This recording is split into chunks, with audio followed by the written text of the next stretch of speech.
शहादा येथील प्रकाश मनोहरमल जैन उर्फ सुभाष कोटडिया यांची कन्या प्राध्यापक निकिता कोटडिया ही वयाच्या 14व्या वर्षी जळगाव येथे श्री रामलाल मसा यांच्या प्रवचनाने प्रभावित होऊन त्या क्षणापासून त्यांनी दीक्षा घेण्याचा निर्धार मनाशी ठामपणे केला। या कामी त्यांना प्रेरणा म्हणून शासन दीपिका महासती श्री मंजुला श्रीजी मसा यांचे मार्गदर्शन लाभले।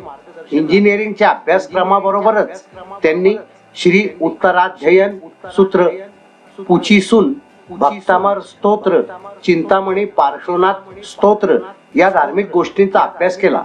एवढेच नव्हे तर बेला ते आठाई, चंद्रकला तप अशा तपस्या देखील केल्या।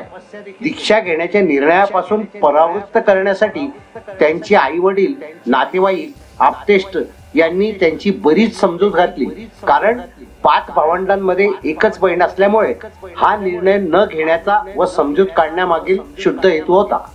मात्र प्राध्यापक निकिता कोटडिया यांना त्यांच्या ठाम निर्णयापासून कुणीही परावृत्त करू शकले नाही।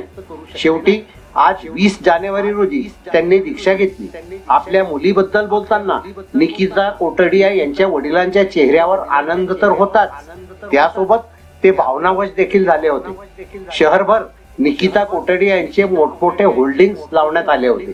दुपारी भव्य मिरवणूक सुद्धा काढण्यात आली होती।